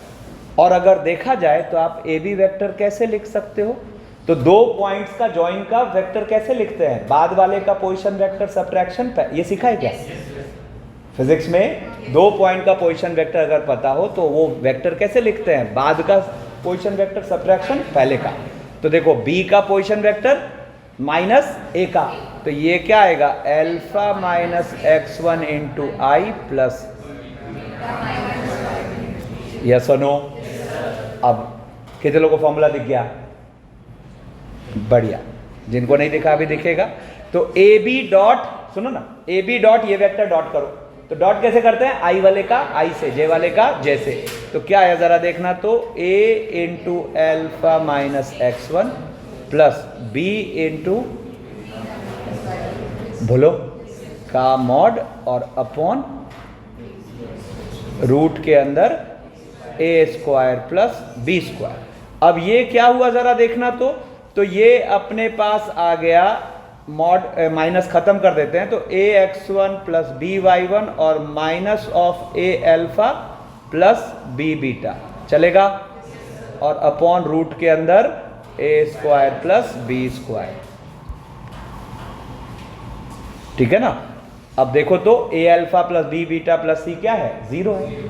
तो ये जो A alpha plus B beta है उसकी जगह हम क्या डाल सकते हैं, रख दो, आ गया फॉर्मूला। बोलो है ना। अब जिसको नहीं समझ आया डिलीट मारो, है ना। इनफैक्ट हम ये दोनों में से कोई मेथड नहीं सीखते तो कोई नुकसान नहीं था। अब लेकिन ये जब मैथ्स में वेक्टर पढ़ेंगे ना तो ये टेक्निक्स खूब काम आएंगी।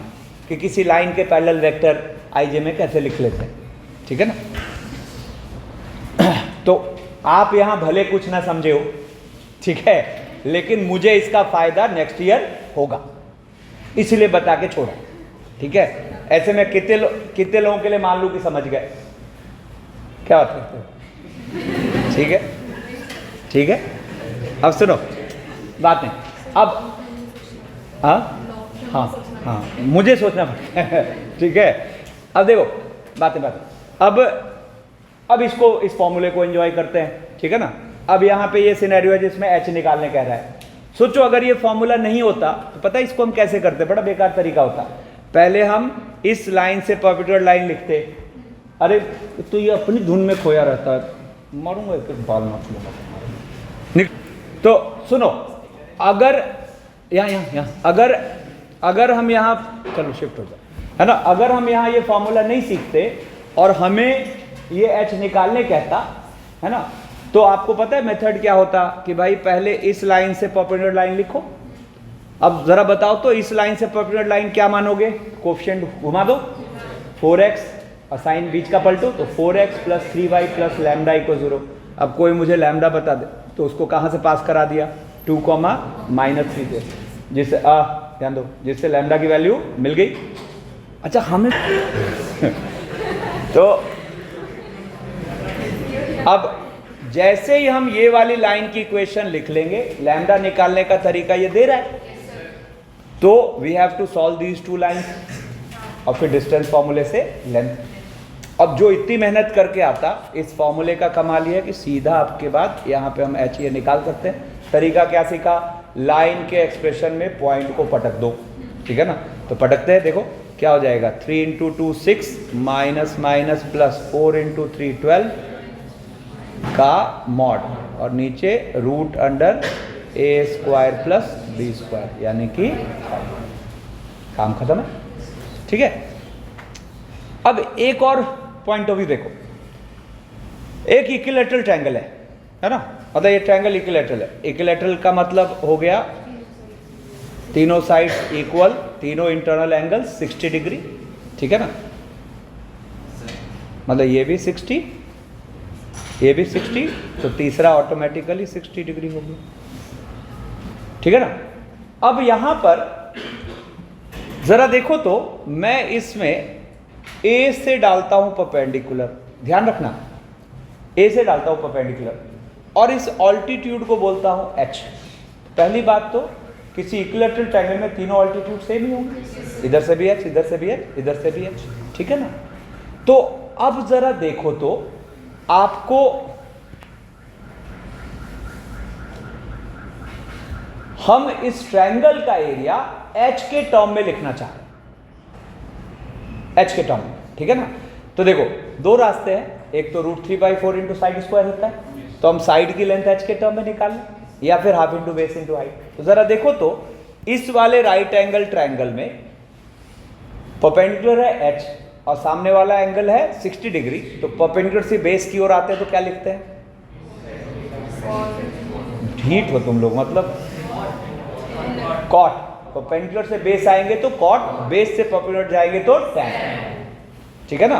तो आपको यहां से ये लेंथ कितना दिखा, H cot 60 डिग्री, है ना। तो BC लेंथ कितना हो जाएगा, 2H cot 60 डिग्री, क्योंकि ये बाइसेक्ट भी तो हो रहा है। तो जरा देखो तो इसका एरिया क्या आएगा, हाफ इंटू बेस कितना हो गया, इंटू हाइट कितना हो गया H, है ना। अब देखो तो cot 60 डिग्री क्या होता है, 1/√3। तो आपको इसके एरिया का फॉर्मूला मिला, एरिया ट्रायंगल ABC क्या, H²/√3। यूजफुल फॉर्मूला है, अभी तुरंत अभी डेमोन्स्ट्रेट करूंगा क्यों बोल रहा हूं यूजफुल है। जहां H क्या हुआ, ऑल्टीट्यूड, तीनों में से कोई निकालो, ठीक है। अब आपके सामने यहां एक फिगर बना हुआ है जो कि एक राइट आइसोसेलेस ट्रायंगल है।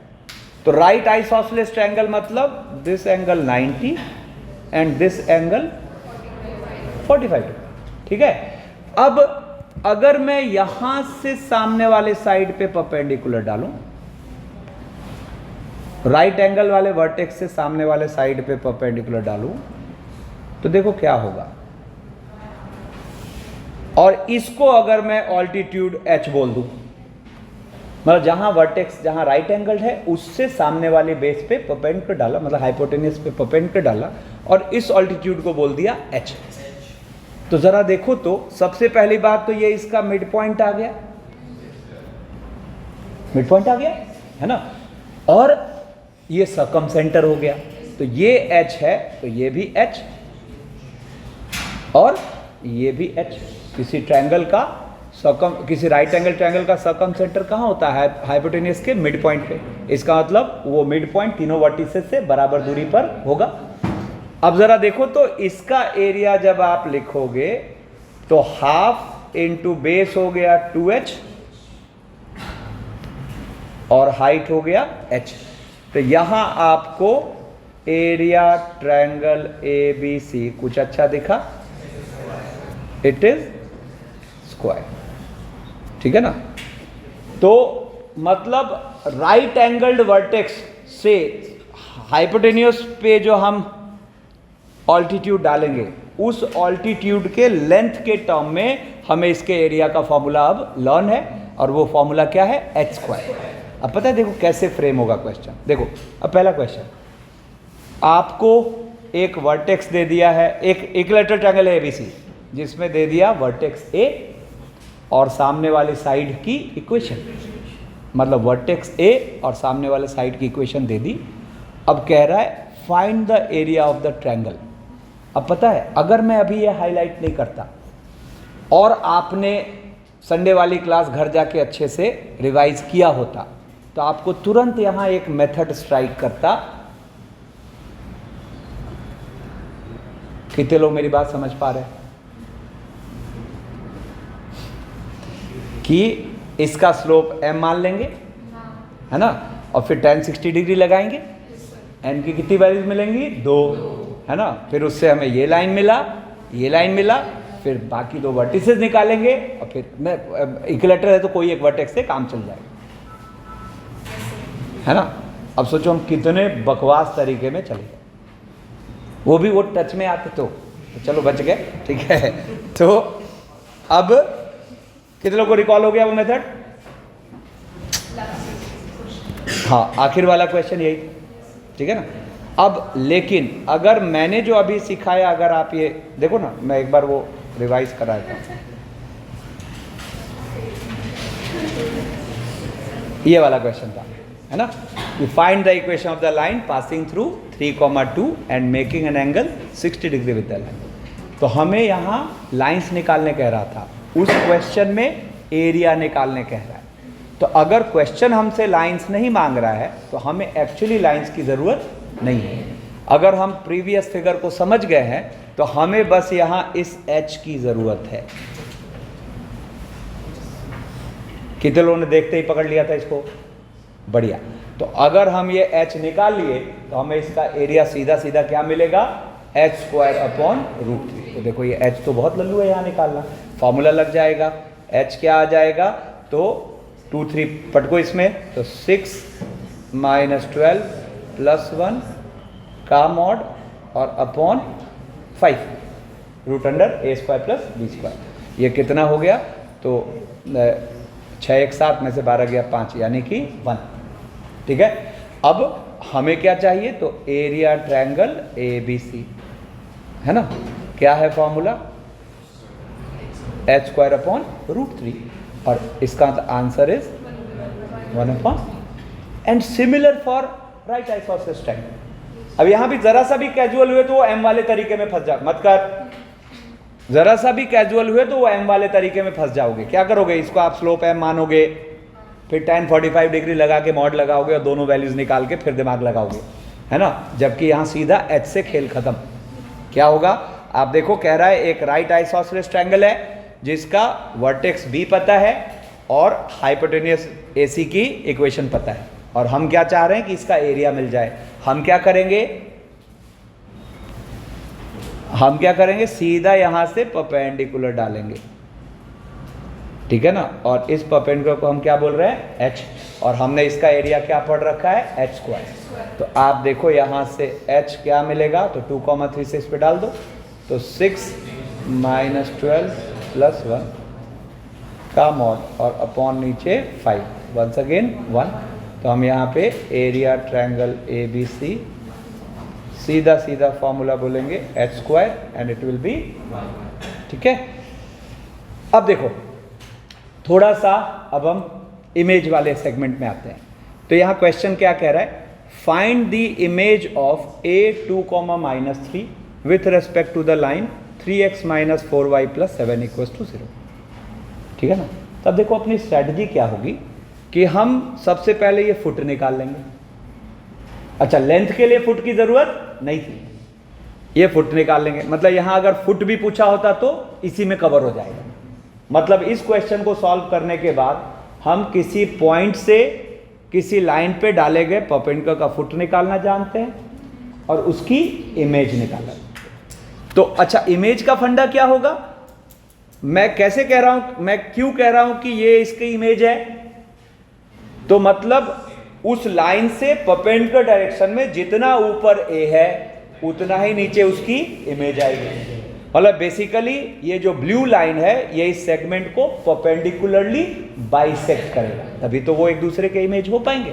ठीक है ना, तो अब अगर हम बात समझे तो मैं सबसे पहले यहाँ अटैक करता हूँ ये बी पर और इसको कुछ मान लेता हूँ अल्फा बीटा। ठीक है ना, तो इनफैक्ट अल्फा बीटा मानने की भी जरूरत नहीं, सीधा हम बी निकाल सकते हैं। उसके लिए जरा देखो तो इस लाइन के स्लोप कितना, अरे 4s में बोला करो यार तुम लोग, negative coefficient of x upon coefficient of y, जितना बोलोगे उतना लॉन होगा 3/4। तो जरा सोचो तो स्लोप ऑफ ए बी क्या बोल पाएंगे, बोलो, रेसिप्रोकल का नेगेटिव यानी कि -4/3। और अगर देखा जाए तो आपको अब इक्वेशन ऑफ ए बी पता है कैसे, तो इस पर एक पॉइंट है ए और इसका स्लोप पता है -4/3। ध्यान दो, ओहो,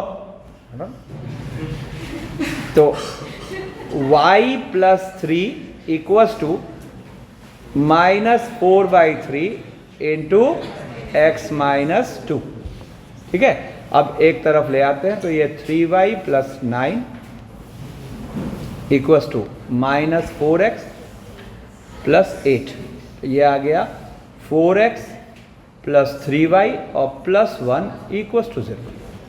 अब जैसे हम इन दोनों लाइंस को सॉल्व कर, अच्छा सेम चीज हम यहां पे यही इक्वेशन को एक और मेथड से निकाल सकते थे, अल्टरनेट। देखो अल्टरनेट मेथड क्या, हम let the equation of A B B, equation of A B B क्या, इससे पॉपुलर लाइन क्या सिखाए, कोफिशिएंट पलटो, बीच का साइन बदल दो, क्या बोलोगे 4x + और कोई मुझे लैम्डा बता दे तो दिस विल सेटिस्फाई, है ना, तो इट विल सेटिस्फाई 8 2, -3। तो जरा डाल के देखो तो ये क्या आ गया अपने पास, 8 - 9 + लैम्डा, तो लैम्डा की वैल्यू कितनी आ गई, तो लैम्डा की वैल्यू 1 आ गई। सेम लाइन आ चुका है, ठीक है। और अब हम क्या सोच रहे हैं, कैसे भी करके दोनों लाइंस को सॉल्व कर लेते हैं, तो बी मिल जाना है। तो देखो अब यहाँ पे सॉल्व कर लेते हैं, तो अपने पास देखो एक लाइन है 3x - 4y + 7 0 और एक लाइन है 4x + 3y + 1 0। अब इनके मीटिंग पॉइंट, तो x अपॉन, बोलो कोरस में,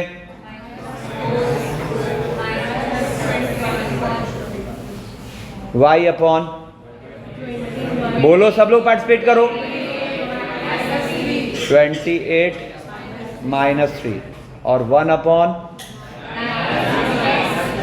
9, परफेक्ट। ठीक है, तो आप देखो तो देयरफॉर बी के कोऑर्डिनेट्स आ गए, कितना है ये -25 और 25 तो -1, ध्यान दो, और 25 और 25 तो 1, है ना। तो फुट ऑफ परपेंडिकुलर हमारा आ चुका है, ठीक है ना। अब अगर a' है इमेज, है ना, तो a' अगर इमेज है तो वो मिड पॉइंट ही तो है, तो देयरफॉर देयरफॉर हम सीधा सीधा a डैश कैसे निकालेंगे? तो a डैश क्या निकालेंगे? 2 टाइम्स b माइनस a, तो 2 टाइम्स b माइनस a, तो ये हो गया, जरा देखो तो -2 है ना, और क्या हो जाएगा 2 + 3 है ना। तो दिस इंप्लाइज a डैश के कोऑर्डिनेट्स आ गए है ना। तो यहां से पहले तो माइंड में सेट करो कि आप कभी भी फुट ऑफ परपेंडिकुलर निकालने बोला किसी पॉइंट से किसी लाइन पर, या किसी पॉइंट की इमेज बोली with respect to the line. अब ये दोनों सिनेरियो आपके क्लियर है, ठीक है। अब देखो कुछ सिंपल सिचुएशंस जिनमें हमें किसी टेक्निक की जरूरत ही नहीं है इमेज निकालने के लिए। जैसे अब मान लो मैं बोलूं क्या कि एक पॉइंट है ए अल्फा बीटा और उसकी एक्स एक्सिस के रेस्पेक्ट में इमेज है ना। तो एक्स एक्सिस के रेस्पेक्ट में इमेज मतलब देखो यहां पे परपेंडिकुलर डाला और जितना उधर है उतना ही नीचे एक्सटेंड कर दो, बोलो है ना। तो अब बताओ तो अगर मैं इसको बोल रहा हूं कुछ ए डैश तो क्या होगा? अल्फा एक्सिस तो वही रहेगा, तो एक्स एक्सिस के रेस्पेक्ट में इमेज चाहिए, मजे से निकाल, ठीक है। ऐसे ही अगर वाई एक्सिस के रेस्पेक्ट में इमेज चाहिए तो भी किसी टेक्निक की जरूरत नहीं है, किसी कैलकुलेशन की जरूरत नहीं है, इसको पीछे एक्सटेंड कर देते हैं, जितना उधर है उतना ही इधर, ठीक है ना। तो अगर मैं इसको बोल रहा हूं कुछ ए डबल डैश नहीं, तो यहां पर हो जाएगा -α, ठीक है। एक और चीज होता है, जरा देखना तो, रुको ना, यहां पे मान लो एक सेगमेंट है ए बी जिसका मिड पॉइंट है सी, तो हम यहां पता है एक और बात बोलते हैं, मतलब A C equals to B C है, तो हम कहते हैं कि ए की image with respect to C is B. मतलब अगर सी ए बी का मिड पॉइंट है तो हम कहेंगे ए की image with respect to C is B, मतलब जितना पीछे उतना ही आगे, या फिर बी की image with respect to C is A. तो हम कहेंगे here we say that A is the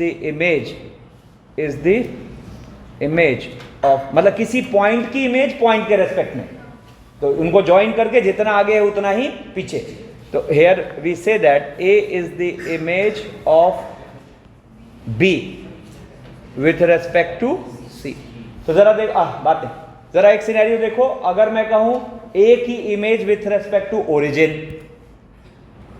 तो ये अपना ओ है ना। तो ए की image with respect to origin के लिए आपको क्या करना पड़ेगा? इसको मिला दो, और जितना आगे है उतना ही पीछे, तो जितना आगे है उतना ही पीछे जब हम इसको एक्सटेंड करेंगे, है ना, समझ रहे मेरी बात? जितना आगे है उतना पीछे हम इसको एक्सटेंड करेंगे, तो ये अपने पास कुछ आ गया ए ट्रिपल डैश, और इसको मैं बोलूंगा, और अगर थोड़ा सा दिमाग लगाओ तो इनको मिला दोगे तो ये एक रेक्टेंगल होगा, ठीक है। फिर देखो एक सिनेरियो है जिसमें y इक्वल्स टू एक्स के रेस्पेक्ट में a की इमेज चाहिए। तो अब के बाद आपको इसके लिए किसी टेक्निक की जरूरत नहीं है, आप यहां पर a डैश जब निकाल रहे होगे, मतलब a dash is the image of a with respect to y equals to x, ठीक है ना। तो आप जस्ट दोनों कोऑर्डिनेट्स को स्विच कर दो, मतलब अल्फा बीटा की इमेज अब के बाद आपको याद रखनी है beta alpha when the mirror is y equal to x, ठीक है। और बिल्कुल उसी तरीके से अगर मिरर का काम कर रहा है y इक्वल टू -x, तो यहां पर अल्फा बीटा की इमेज जब आप लिखोगे तो मतलब कोऑर्डिनेट्स भी स्विच करो और साइन भी पलट दो, मतलब ये हो जाएगा माइनस। ये सब लॉन रखने की चीज है, ठीक है। इनफैक्ट एक और बात, ये जो इस प्रोसेस से हमने इमेज निकाला या फुट निकाला, इसका एक शॉर्टकट भी होता है ना, मत करो, इसका एक शॉर्टकट भी होता है। अगर एक बार आप उस शॉर्टकट के यूज टू हो गए तो ये निकालना और इजी हो जाएगा जो अभी हम ये प्रोसेस से निकाल रहे थे। तो अब जरा देखो, फोकस्ड एकदम, फोकस तब बात समझ आएगी। तो देखो, shortcut to find image and foot of perpendicular. तो सुना ध्यान से, मान लेते हैं कि यहाँ पर ये ए डैश है x1, y1 और ये लाइन की इक्वेशन है अपनी ax plus B Y plus C equals to 0। ये लाइन की इक्वेशन है ax plus B Y plus C equals to 0, ठीक है ना। तो अगर a डैश a की इमेज है ना, तो यहाँ पे एक इनमें एक रिलेशन होता है जो हम लर्न रखते हैं, तो इमेज निकालना और इजी हो जाएगा। अरे ध्यान दो, शुरू में आपको थोड़ा अटपटा लगेगा, लेकिन जैसे यूज करके दिखाऊंगा लगेगा तो बहुत इजी चीज है, ठीक है। देखो क्या है, फोकस। मैं क्या करूंगा, ए डैश का एब्सिसा बोलो क्या है, ए डैश का एब्सिसा क्या दिख रहा है यहाँ, ए का, और लाइन में एक्स का कोफिशिएंट ए। तो देखो मैं यहां एक चीज लिख रहा हूं, x1 minus alpha upon A, similar for of Y Y Y. तो बताओ ए डैश का ऑर्डिनेट ए का और लाइन में y का कोफिशिएंट, तो y1 अपॉन बी, ठीक है ना। और अब एक काम करो, सुनो, एक काम करो, जिस पॉइंट की इमेज आप चाह रहे हो वो लाइन के एक्सप्रेशन में रख दो, तो क्या होगा, ए एल्फा बी बीटा प्लस सी, ठीक है। मॉड वर्ड नहीं लगा रहे, जस्ट रख दिया। और डिनोमिनेटर में ए स्क्वायर प्लस बी स्क्वायर, और गौर करो यहाँ रूट भी नहीं है, लेंथ ऑफ आर्गुमेंट से कंफ्यूज मत हो जाना, ठीक है ना। और अब यहां पर एक चीज लिखा मैंने -2। अब ये 3 वैल्यूज लिखी हुई है, तो इमेज वाले सिनेरियो में ये तीनों वैल्यूज सेम होती है, मतलब this equals to this equals to this, ठीक है। अभी अपने को अटपटा लग रहा है, यूज करूंगा तो बोलोगे नहीं सर ये तो ठीक है, सिंपल है ना। और यही सिनेरियो अगर फुट का है, ठीक है, मतलब अगर ये bx1y1 है, अगर ये bx1y1 है, तो देखो मैंने same as it is copy कर लिया, एकदम एज इट इज, ठीक है। और फुट के केस में बस ये 2 यहां से हट जाएगा, फुट के केस में बस ये 2 यहां से हट जाएगा, ठीक है ना। तो ये दोनों सिनेरियोज में ये रेशियो बराबर होते हैं, ये शॉर्टकट कह रहा है। तो अब इसका इस्तेमाल इमेज में कैसे हो जाएगा या फुट में कैसे हो जाएगा, अब जरा वो देखो। तो जैसे अब मान लो, सुना ध्यान से, कि मान लो मैंने कहा यहाँ ए डैश है कुछ अल्फा बीटा, अब हमें ये इमेज चाहिए, है ना। तो सुनो ध्यान से, from the side of image x x x equal to y y y equal to, पटक दिया -2 times upon A square plus B square. अब देखना जरा, x x x है ना, y y y मतलब है ना, और अब उसको पटक दो इसमें, तो कितना आ गया, 6 प्लस 12 प्लस 7। अब यहां ध्यान रखना है, अगर इमेज की बात कर रहे हो तो यहां -2 टाइम्स ले लो, और अगर फुट की बात कर रहे हो तो -1 टाइम्स ले लो, ठीक है ना। और अपॉन नीचे ए स्क्वायर प्लस बी स्क्वायर, यानी कि 9 प्लस 16। यहाँ कई बार एक हमसे सिली मिस्टेक हो जाता है, रूट डाल देते हैं, रूट वहाँ उस लेंथ ऑफ फंक्शन के फॉर्मूले में था, ठीक है। अब देखो यहाँ से ये तीनों वैल्यूज आपस में बराबर है। अब देखो एक बार में इमेज आ गई, क्या देखो, अब यहाँ ये सिंप्लीफाई होकर कितना आ रहा है, ऊपर भी 25 नीचे भी 25 है ना, तो ये कट गया, तो यहाँ क्या बचा हुआ है, -2। तो आप देखो यहाँ से देयरफॉर अल्फा -2 इक्वल्स टू -6, तो यहाँ से अल्फा हो गया -4। और सेकेंड ध्यान दो, सेकेंड और थर्ड को कनेक्ट करो, तो beta plus 3 equals to 8, beta आ गया 5, सॉरी यही तो वहां आया।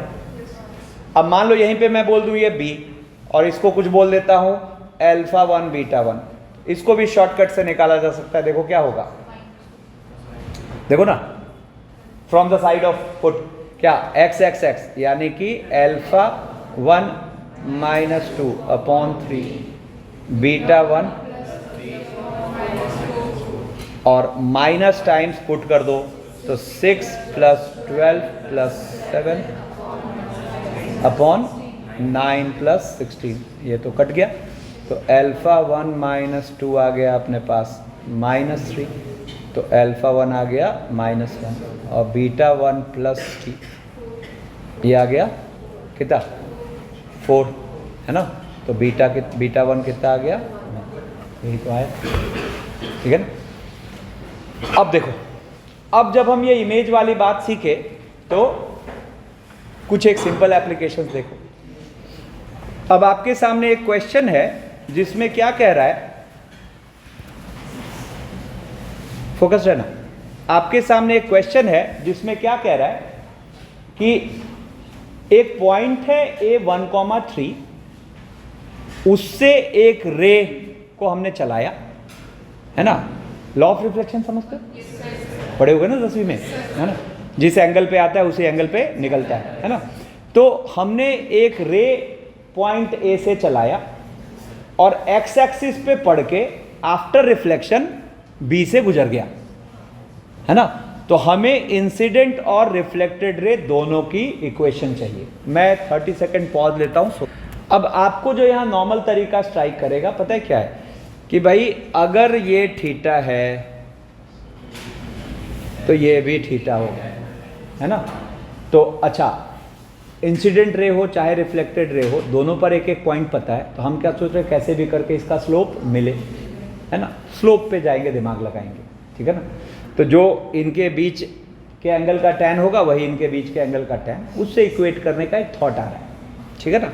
अब देखो मेरे पास इसका बहुत ही मज़ेदार तरीका है, क्या है, तो मैं क्वेश्चन को डिस्टर्ब नहीं कर रहा, फिगर अलग से कॉपी मारता हूं और ज़रा देखना तो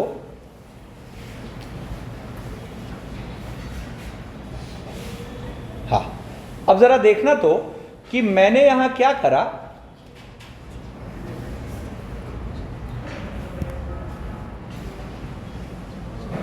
ए से परपेंडिकुलर चला दिया, है ना, और इतना ही पीछे एक्सटेंड करते हैं, मतलब इमेज, ठीक है। अब ये इमेज के कोऑर्डिनेट्स तो हमें पता है ना, क्या होंगे 1, -3, और इस रे को पीछे खींच देते हैं। आई बात में क्या फायदा हुआ, हमें देखो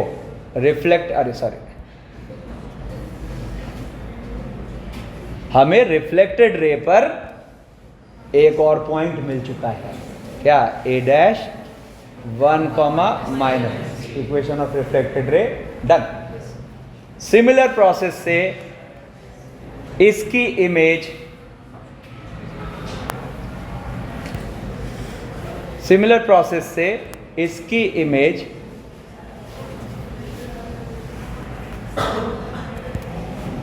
बात है, अरे कॉन्सेंट्रेशन लूज हो रहा है, मत करो, ठीक है। यहां पर पेन कर डाला और इसको उतना ही एक्सटेंड करते हैं,